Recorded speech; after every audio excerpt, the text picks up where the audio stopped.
రాగల 24 గంటల్లో కృష్ణా, గుంటూరు, ఉమ్మడి ఉభయ గోదావరి జిల్లాల్లో ఆకస్మిక వరదలు వచ్చే ప్రమాదం ఉన్నట్లు భారత వాతావరణ శాఖ తెలిపింది.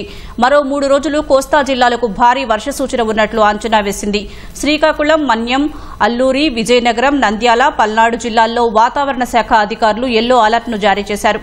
కళింగపట్నం, విశాఖ, కాకినాడ, మచిలీపట్నం పోర్టులో అధికారులు ప్రమాద సూచిక ఎగరవేశారు.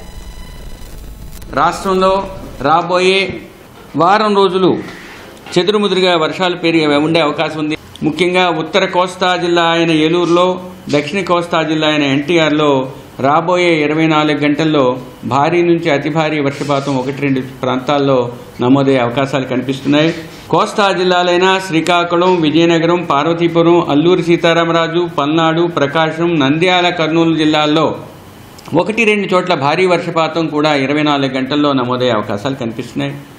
కోస్తా తీరం వెంబడి ముఖ్యంగా ఉత్తర కోస్తా, యానాం, దానికి ఆనుకుని ఉన్న దక్షిణ కోస్తా జిల్లాలో ఈరోజు 40 నుంచి 50 కిలోమీటర్లు, గరిష్టంగా 60 కిలోమీటర్ల వేగంతో ఈదురుగాలు వీచే అవకాశం, తీరం గుండా తీరం ఆవల కూడా ఉండే అవకాశం ఉన్నందువల్ల మత్స్యకారులు వేటకు వెళ్లవద్దని హెచ్చరికలు జారీ చేయడం జరిగింది.